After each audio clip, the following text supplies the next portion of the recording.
Bonjour à toutes et à tous, j'espère que vous allez bien. Aujourd'hui, nous allons parler de 5 clés mindset pour que votre business dure plus de 3 ans. Quand un entrepreneur crée une entreprise, son objectif, bien évidemment, est de durer et de vivre de son activité le plus longtemps possible, on est d'accord. Donc pourtant, on sait que 28% des entreprises ne passent pas le cap des 3 ans et le nombre, même s'il est en hausse, c'est-à-dire que ça s'améliore, les choses s'améliorent, mais le risque est toujours présent. Alors je vous propose dans cet épisode de vous donner les clés de ce qui dure plus de 3 ans pour être certain que vous fassiez partie du lot. Donc restez avec moi et à tout de suite. Donc j'ai lu et écouté un nombre incalculable de contenus. Donc je vois que je trouve toujours ces 5 clés en fait. Moi j'ai étudié pour moi-même déjà. Donc ce que je vous propose c'est de partager les 5 clés que j'ai observées. Je ne suis pas allé chercher dans un livre, je ne suis pas allé... voilà, mais je pense que quand je vais vous le dire déjà, probablement ça va vous dire quelque chose. Et en plus, je vais vous donner les tips pour pouvoir, si vous voulez développer cette partie-là, aller un petit peu plus loin. Donc, bien entendu, il y a les clés de stratégie, d'organisation. Des fois, de temps en temps, j'en parle dans certains épisodes. Mais aujourd'hui, clairement, on parle mindset, en fait. On parle état d'esprit, qui est pour moi, personnellement, la clé de la réussite des entrepreneurs. Ceux qui savent prendre soin de leur mindset, de leur état d'esprit, réussissent. Ceux qui ne sont pas capables de faire ça, généralement, font partie des statistiques qui ne durent pas 3 ans. Et c'est parce que je voulais durer 3 ans, et plus, beaucoup plus, que je me suis intéressée à voir qu'est-ce que font les gens qui arrivent à durer. De la même manière, c'est toujours ma technique que je fais. J'ai fait ça pour l'organisation avant, dans mon ancienne vie. Je me demandais comment les... Donc, il y a un épisode comme ça précédent sur lequel j'avais rapporté le fait que j'observais toutes les femmes que je voyais hyper, toujours zen et tout, alors que moi, j'étais tout le temps débordée. Et c'est comme ça que j'ai mis en place des choses. Donc, je trouve que c'est une bonne technique pour pouvoir savoir comment se développer. Regardez les autres comment ils font et vous faites pareil. Ça, c'est un peu le b.a.-ba du monde dans lequel on vit. Il y a Internet, certes, mais déjà, rien que de regarder autour de vous, vous pouvez avoir beaucoup d'inspiration. Donc, rentrons dans le vif du sujet, si vous voulez bien. On va commencer déjà par le fait que la première clé, mindset. La première clé mindset, c'est de connaître son énergie et son rythme. Donc, il y a plein de tests de personnalité, plein de choses pour pouvoir savoir quel est ton rythme, etc. Bon, là, globalement, je vais vous faire gagner du temps. Ce qu'il faut savoir faire, c'est savoir s'écouter.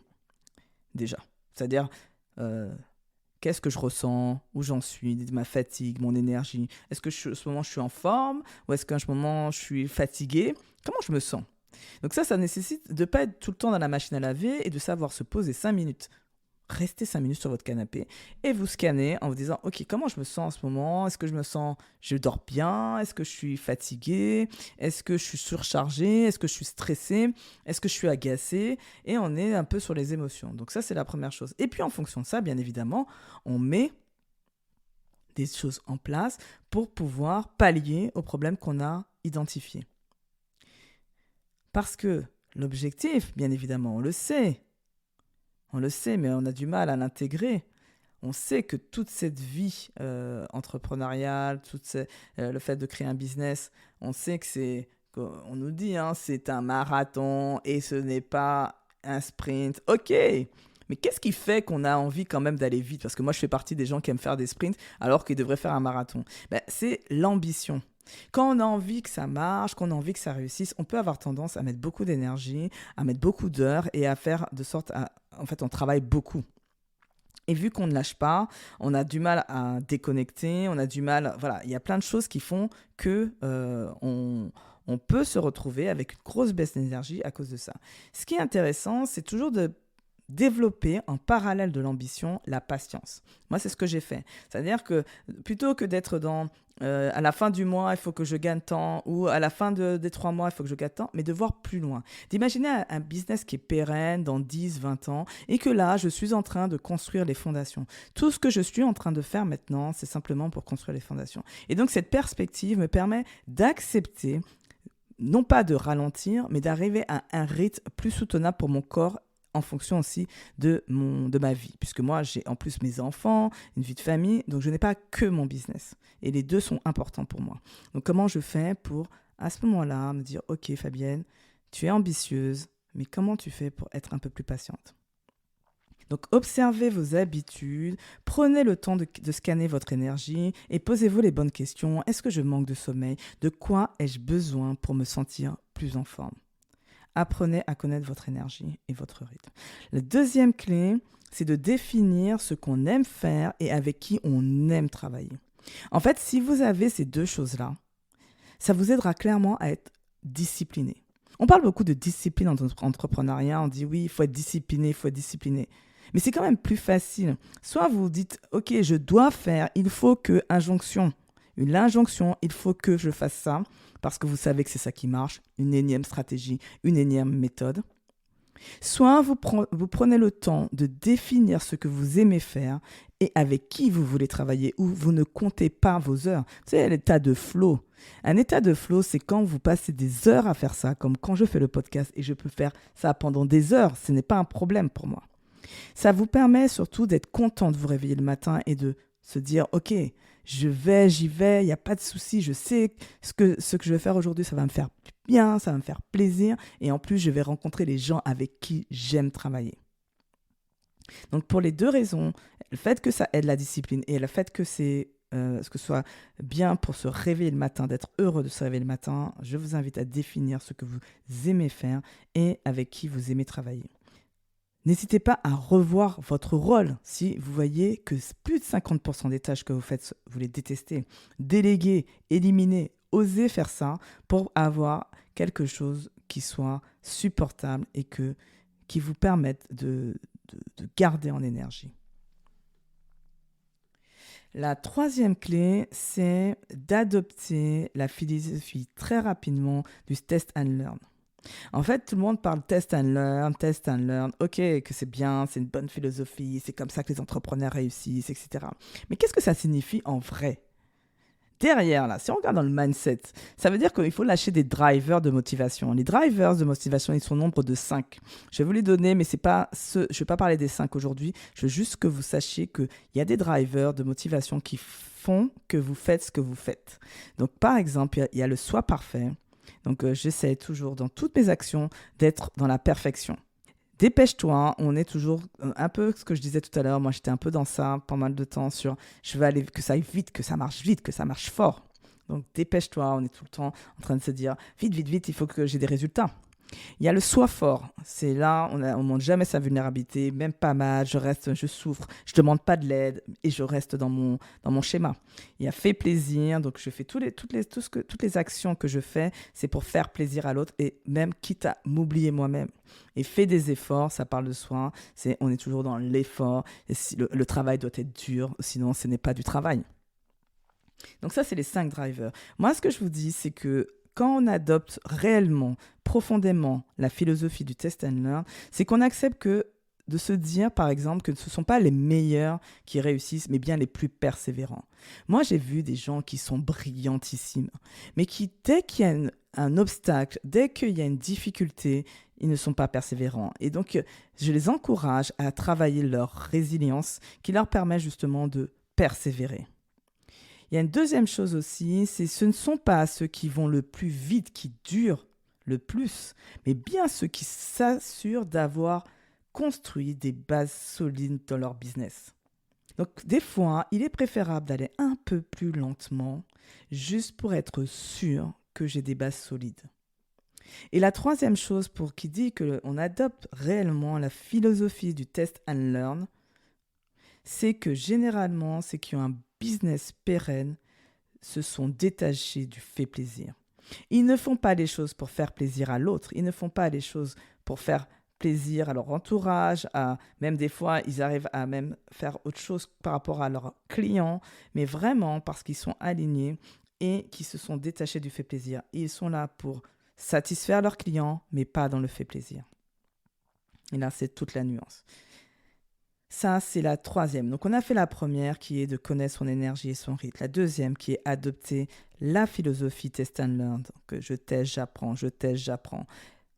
On a fait la deuxième qui était de définir ce qu'on aime faire et avec qui on aime travailler et ça nous permet de nous réveiller le matin. Et donc, pour les deux dernières, donc la quatrième qui est le cœur même de ce podcast, c'est d'oser être soi. Ça, pour moi, les personnes qui arrivent à avoir un business qui est pérenne, ils osent clairement être eux-mêmes. À quoi ça sert d'oser être soi? Ça nous permet d'attirer les personnes qui nous ressemblent. Ça nous permet de travailler avec des personnes qui nous ressemblent. En termes de valeurs, en termes de mindset, en termes d'espoir, de vision. Et donc, plus on va oser être soi, affirmer qui on est, et plus vous allez voir que vous allez être dans un contexte dans lequel vous êtes entouré de personnes qui veulent construire les mêmes choses que vous. Et surtout, oser être soi, ça permet aussi que le jugement des autres ne vous atteigne plus. C'est fini. C'est-à-dire que vous entendez les conseils, vous entendez ce qu'on vous propose, mais vous êtes capable de dire ça, je prends pas. Ça me va, ça me va pas. Parce que pour oser être soi, il faut se connaître. On se connaît, on est capable de savoir ce qui est bon pour nous. C'est personne ne sait ce qui est bon pour vous à part vous-même. Et d'ailleurs, c'est pour ça que quand on fait des séances de coaching, on dit à chaque fois, ce n'est pas au coach de donner les solutions, c'est le coach accompagne le client à trouver ses propres solutions. Parce que c'est la seule personne qui se connaît réellement, c'est vous-même.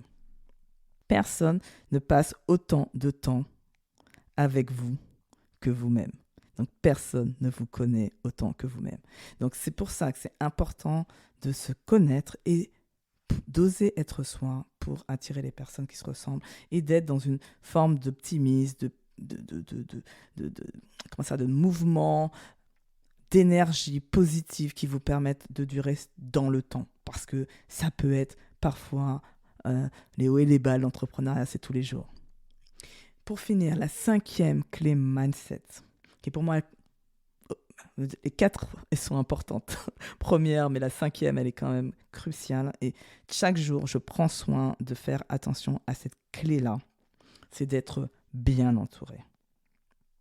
L'idée de bien entouré, des fois j'entends sur les réseaux sociaux des gens qui disent oui, il faut être collé avec des gens qui ont un chiffre plus élevé, etc. On s'en fout en fait. Je m'en fous en fait de savoir que la personne elle a un chiffre d'affaires plus élevé que le mien et je n'ai pas envie de la côtoyer parce qu'elle a atteint un objectif que j'ai envie d'atteindre. Je m'en fous de ça.